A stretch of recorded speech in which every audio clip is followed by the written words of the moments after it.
TV had never witnessed betrayal like this one before. America was treated to one of television's greatest goodbyes in Happy Days, only for ABC to put an end to it overnight and strand the cast amid the ruins. In 1984, the series was to conclude with Tom Bosley's emotional goodbye, a straightforward and genuine moment of closure after 11 long years with the Cunningham family. But that ABC miscue ruined fans and shattered the series' legacy. How did things go so terribly wrong? And how did 5 missing episodes resurface to murder a classic? This is the behind-the-scenes battle that nearly killed Happy Days. Ron Howard was ready to give Happy Days the brush. In the late 1970s, the young star who had ridden the sitcom since 1974 presented an executive office, shaking ultimatum. It wasn't about pay or artistic control. It was a question of 2 words the network liked better to attach to the title. By its 3rd season, Happy Days was a huge cultural phenomenon.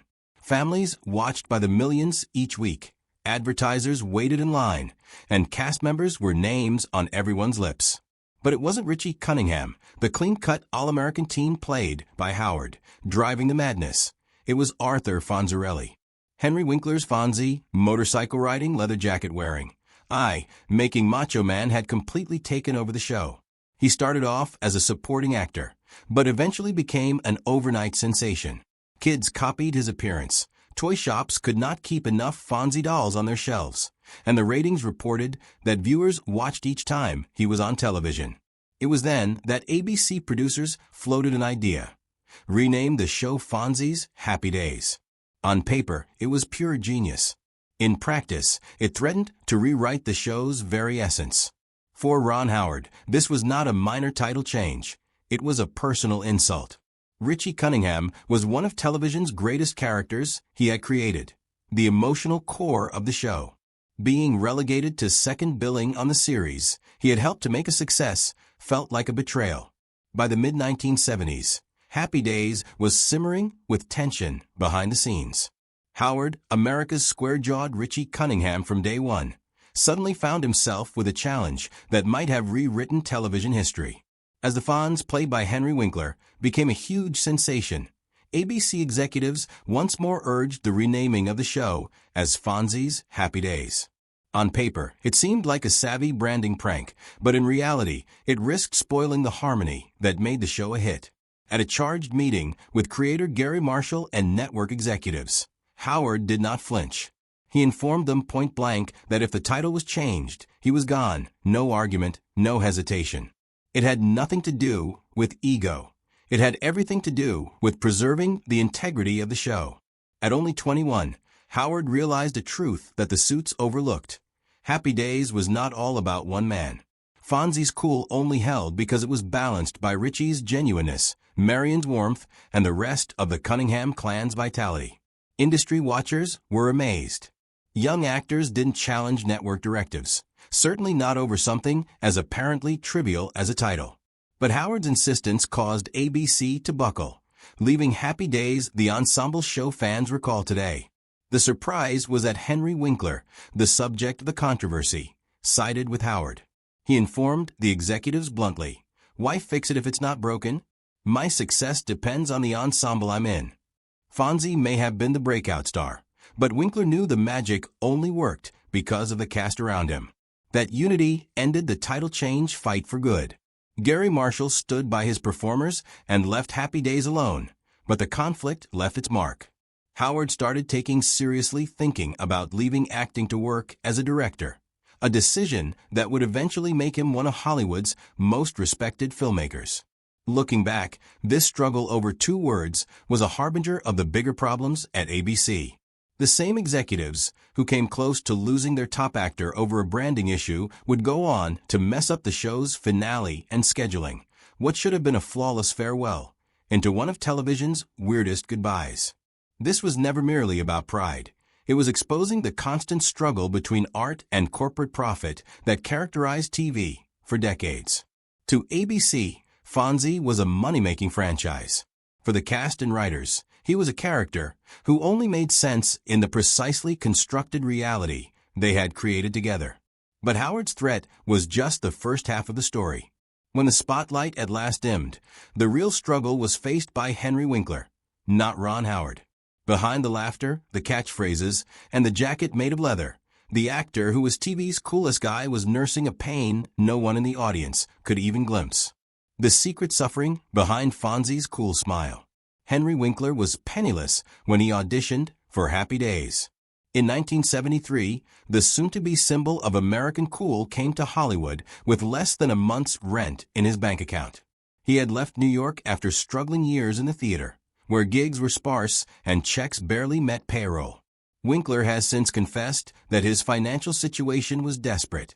He wasn't seeking fame any longer. He was seeking survival. The irony is strong. The man who would later play Arthur, Fonzie Fonzarelli, the most confident character on television, was terrified when he entered that audition room. He tried out for the part of a leather-jacketed motorcycle rider, a role that had been originally scripted as comic relief.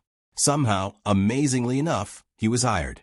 That single moment didn't only change Henry Winkler's career, it changed his whole life. It not only revolutionized Happy Days, but also rewrote the history of television. By Happy Days' third season, television had a new monarch, and his name was Arthur Fonzarelli. What started as a minor supporting role, scripted for just a few lines a week, burst into a full-blown cultural movement. The Fonz wasn't only a character. He was a national fixation. Children all over America copied his catchphrase, "I," in school corridors. Boys stopped by barbershop shops requesting his sleeked-up hairdo, and department stores couldn't keep Fonzie lunchboxes, T-shirts, or action figures in stock. Henry Winkler, the struggling stage actor who could hardly get by, was now one of the most familiar faces in the country overnight. He was on covers, showing up on talk shows, and getting more fan mail than the rest of the supporting cast combined. People didn't simply like the Fonz. They watched every week just to see what he'd do next. By 1976, Fonzie had been included in almost every show, and producers even relocated his character to the Cunningham home to have him on screen more. In a span of 2 mere years, Henry Winkler had risen from relative anonymity to domestic celebrity, transforming Happy Days and television in the process. But with that fame came a terrible cost. For more than a decade, Winkler was the Fonz. The slicked hair, the motorcycle, the leather jacket, no longer costume props, but extensions of himself.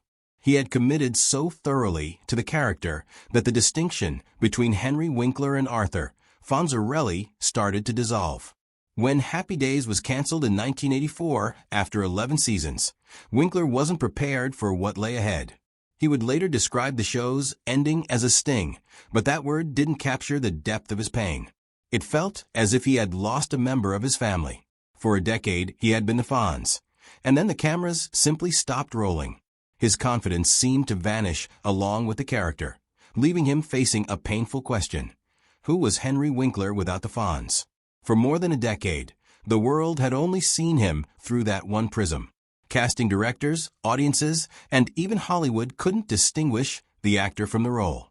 Typecasting struck a devastating blow. He was thankful for the part that had made him a star, but he felt stuck by it. The stress was overwhelming. Winkler acknowledged he was tormented by fear of lapsing back into financial insecurity that had plagued him prior to Happy Days. He had attained everything that most actors aspire to: fame, fortune, and cultural immortality. But deep down inside, he was still the same insecure guy he'd been when he first reached California with little more than a few dollars in his wallet. Hollywood wasn't being kind to him, either. The Fonz was more than a television icon. He was a cultural icon of American cool. Fans did not want to see Henry Winkler in a lawyer, doctor, or teacher role. They wanted the Fonz.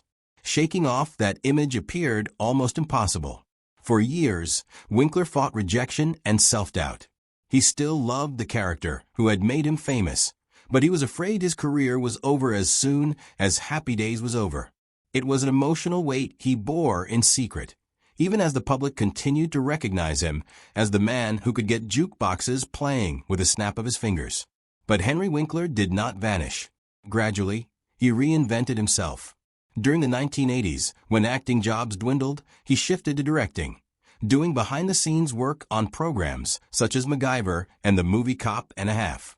He later revived his acting career with new and diverse roles, from Principal Himbry on Scream to his Emmy-nominated stint on Arrested Development. Decades after, his well-received work on HBO's Barry finally earned him the success he had longed for, winning him an Emmy Award in 2018. Nevertheless, Winkler has been candid about how much agony the years following Happy Days were. In interviews, he's been candid about how the emotional scars lasted long after the show ended. Success had brought him everything he'd ever wanted: recognition, wealth, and respect, but it almost took away his identity. And while Henry Winkler was battling his own demons, ABC executives were secretly laying the groundwork for a move that would unleash an even greater crisis. What other rule would they have the nerve to breach next?